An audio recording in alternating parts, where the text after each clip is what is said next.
Shack Episode 1.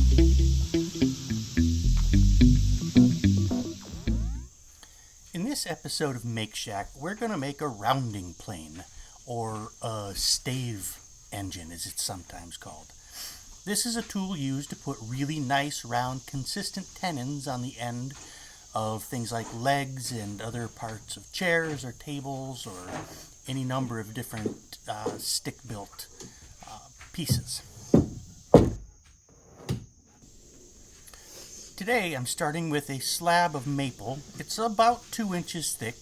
I got this out of a barn that a neighbor of mine bought many years ago and had a whole bunch of wood up in the loft, which she offered to me for free, so I took it as one normally does.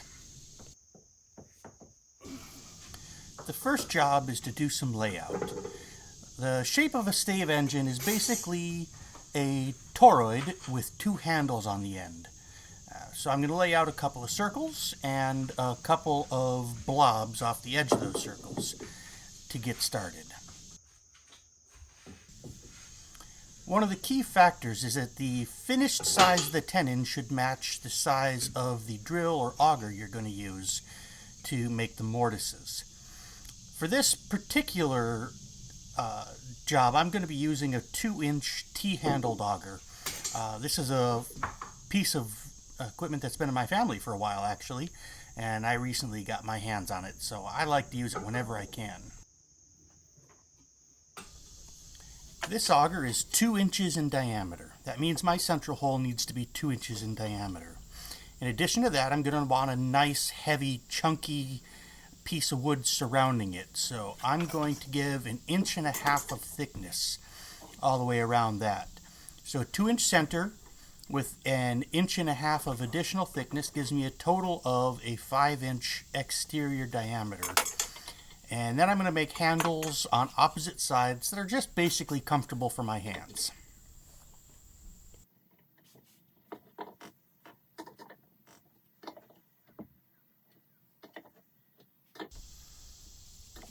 I'm going to get started by finding the center of this board.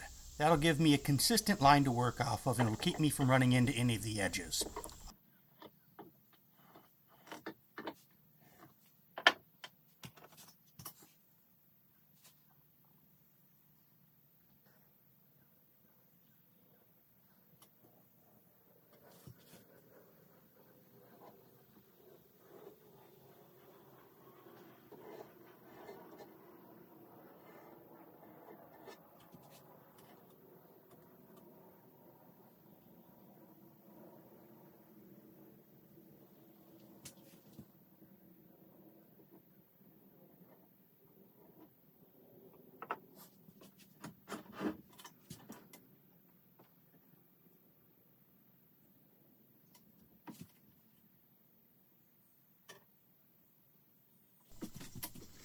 For the handles, I'm setting a line 1 inch off center on either end.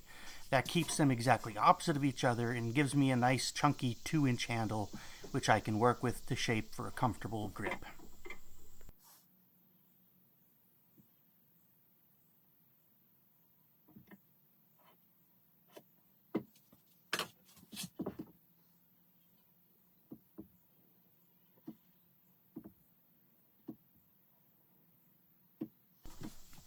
I freehand in some gentle curves to connect those straight lines to the circles setting out my perimeter.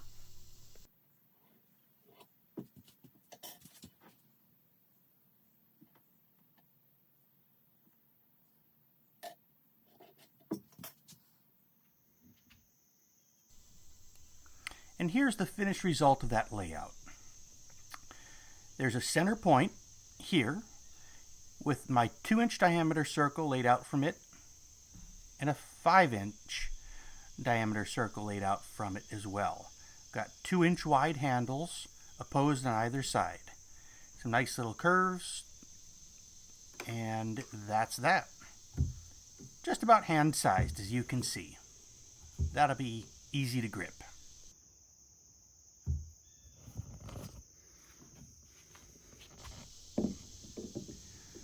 And just to double check, it looks like it's the same size as my auger. Yay!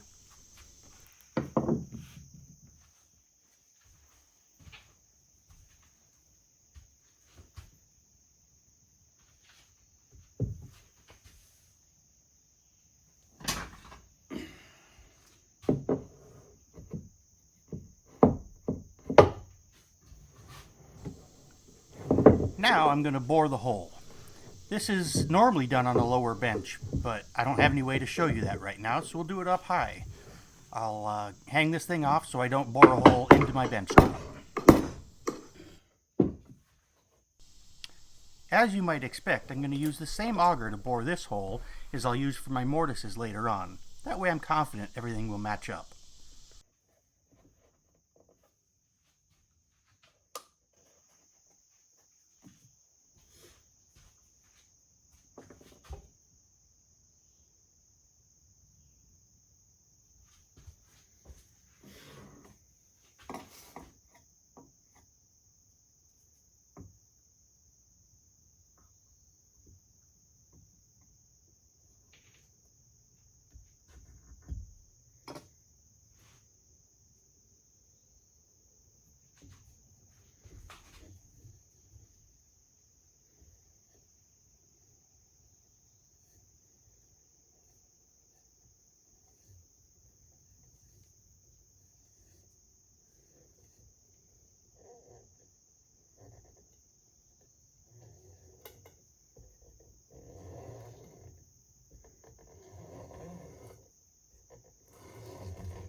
The lead screw advances the auger through at a pretty consistent pace. This one's a bit aggressive for maple, but it's working out alright.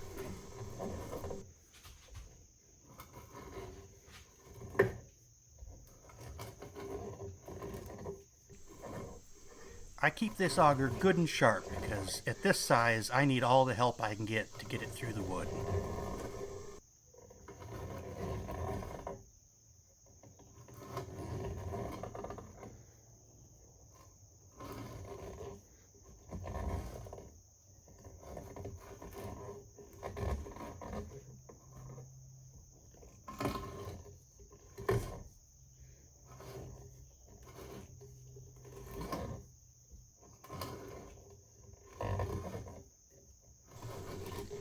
I'm struggling a bit here to keep this vertical. The results of that will appear towards the end.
I'm checking to see if the lead screw is starting to come through the other side.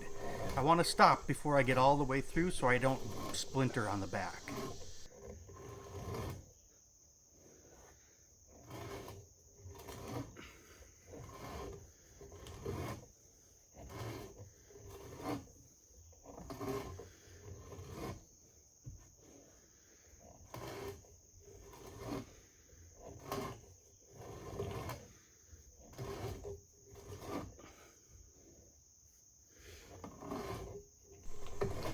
As you can see, I'm starting to get a little bit tired of twisting this thing. I keep checking more and more often. That's also a good idea. As you get closer, you're likely to miss it.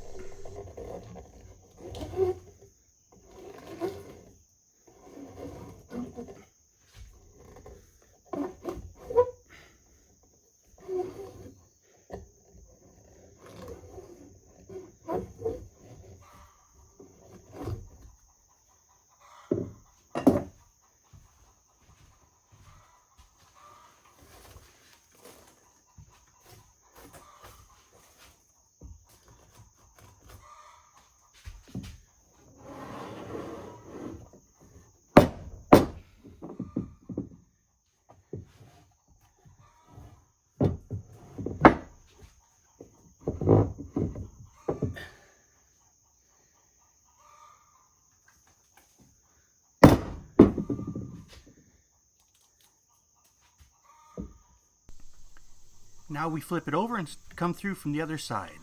Here I'm not going to have as much wood to hold the lead screw. Basically, once I'm engaged cutting, I've probably used up most of that thin little piece I've got. That makes backing through this side a lot harder.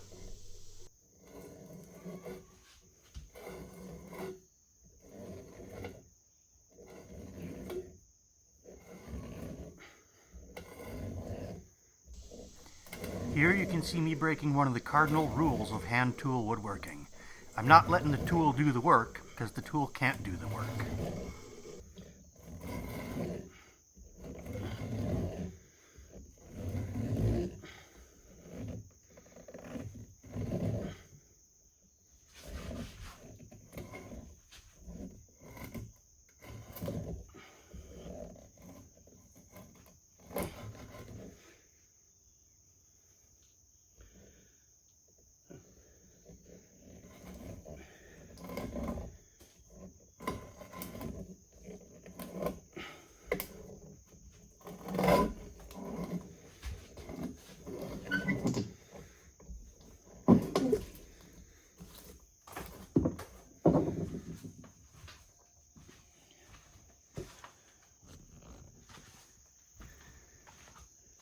We're through, and as often happens with these lead screw pulled augers, there's a little bit of leftover where the two edges meet. I'll just have to carve this out with a knife.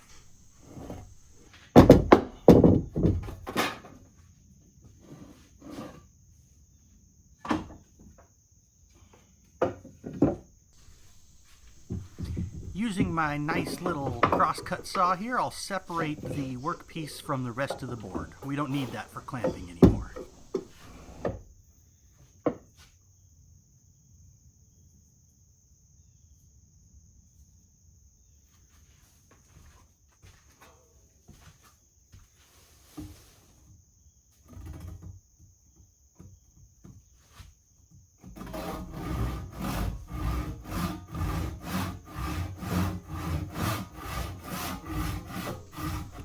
Ah, motion sickness. Ah!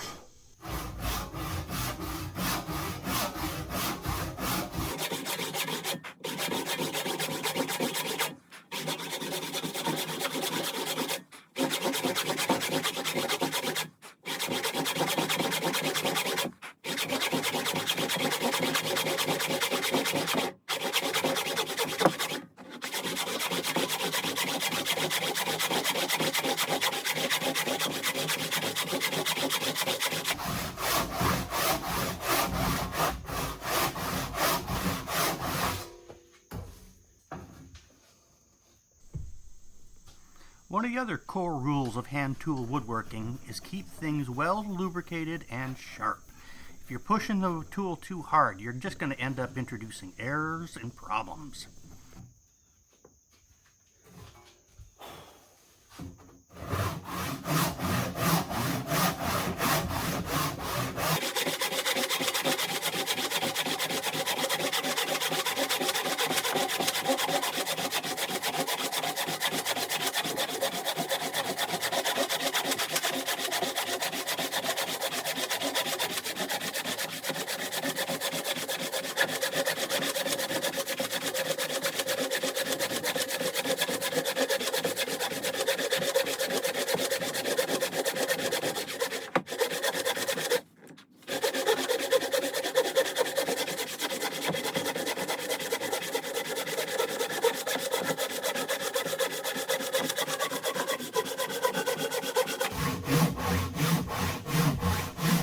You can always hear the tone change as you're just about to get through.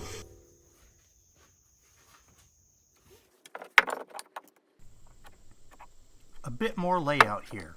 I am running the lines for the handles up across the ends of the block, and then I'm going to do a little bit of looking to see how I want the actual end shape to work.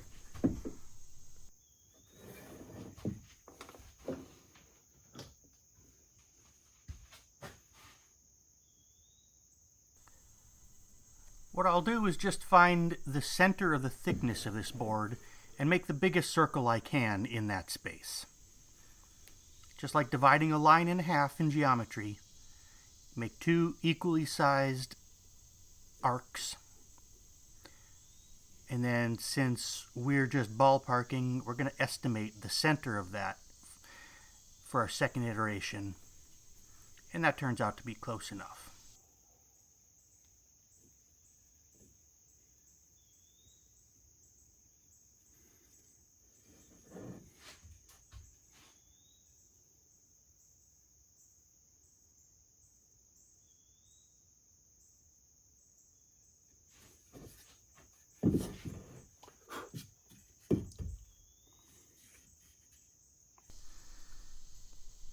Once again, find the center, and then from the center, mark the biggest circle that will fit in the board.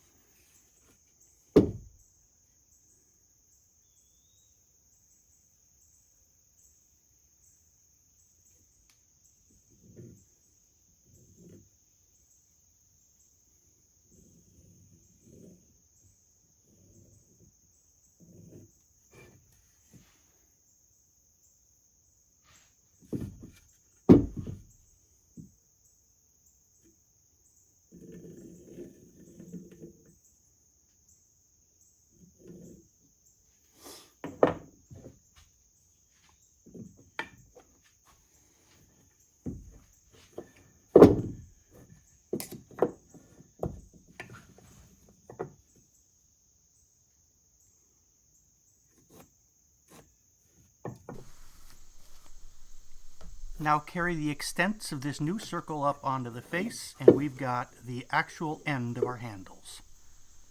Here's the difference. Hand draw in a little nice curve to make it look pretty. We may not respect that later, but it looks good on the board.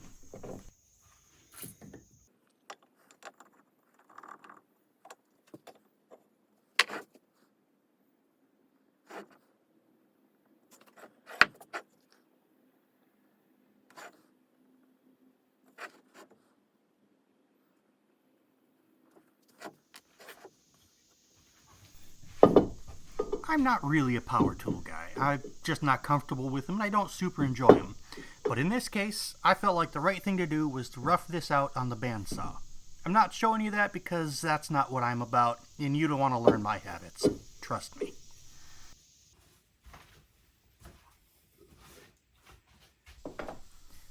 So you might remember earlier on I said I was having trouble keeping my auger completely vertical.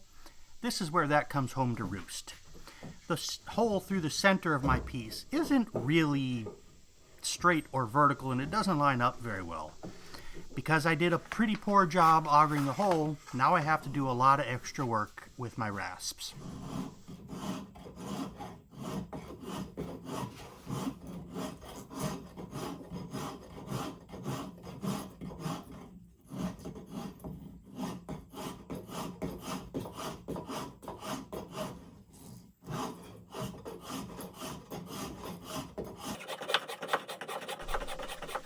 Luckily, one of the important characteristics of a rounder plane like this is the hole needs to be tapered, which is to say, the exit side of the hole has to be the correct size. The entrance side of the hole needs to be wider to accept the rough stave.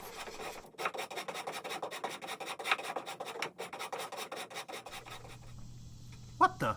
Puppies? How did you get in here? Must be lunch break. Yes, you're a good girl. Oh, hi. Did I wake you up? Sorry. Okay, lunch is over. Back to work. After lunch, it's time to start shaping the handles and body of this thing. I just really like carving things with a knife, so that's always my first stop. Plus, it's frequently the fastest way to get some big edges off. This maple's pretty hard, though, and as you can see, I am not making much progress.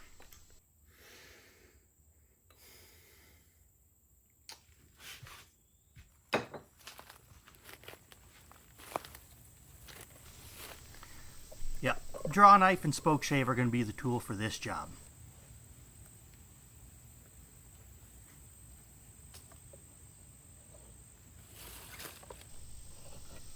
My goal is to get these handles shaped down into a nice tapered kind of shape. My primary concern is I don't want to blow out the end grain, because that's where I want the thickest piece to be.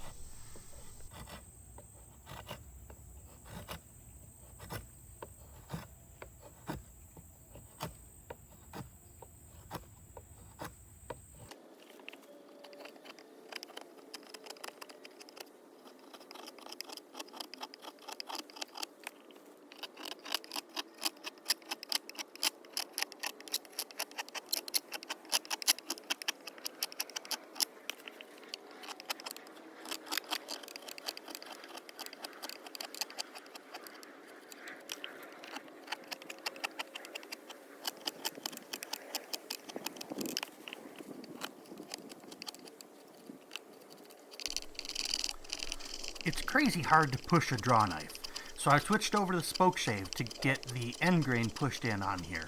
It's actually working really well.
And now you're starting to see that nice narrow-waisted shape on all four profiles of this handle.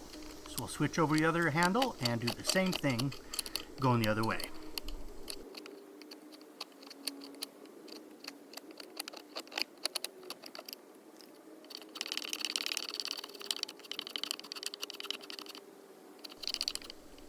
The grain on this side is even worse for the draw knife, so I'm just going to end up using the spoke shave for almost the entire thing.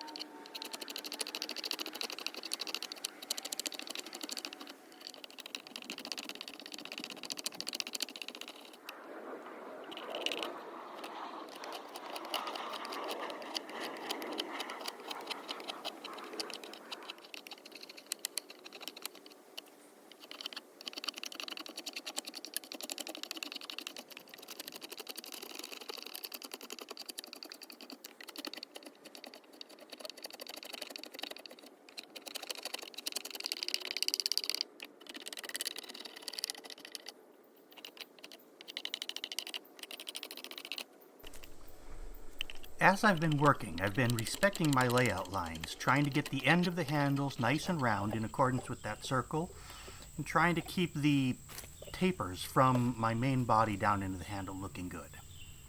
Alright, for a rough shape, that's fairly comfy.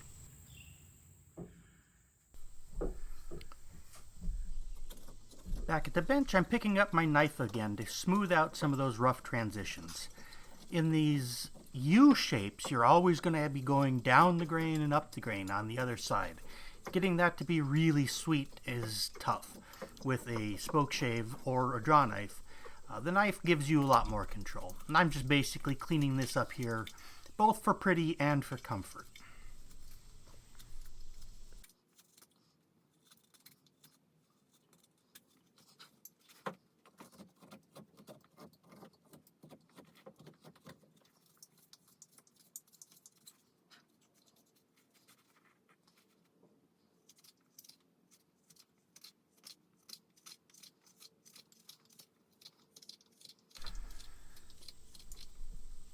Another thing I like about knife work is you get to change position and direction and grip a lot.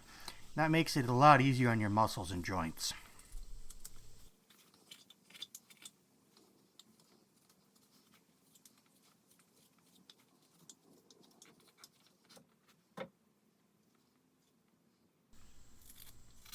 I'll start work on the taper of the center hole now. Just going to use the knife to remove a lot of material and get the outside of that hole quite a bit bigger. This will certainly require refinement later, but this is a quick way to start.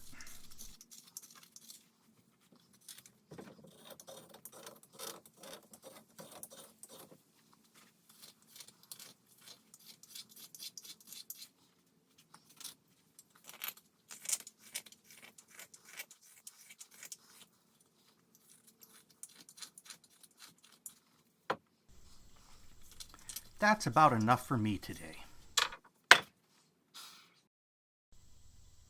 Thank you for joining me today for this episode of the Make Shack. We'll come back to this project in a future episode where we cut the mouth, mount the blade, and do some final shaping.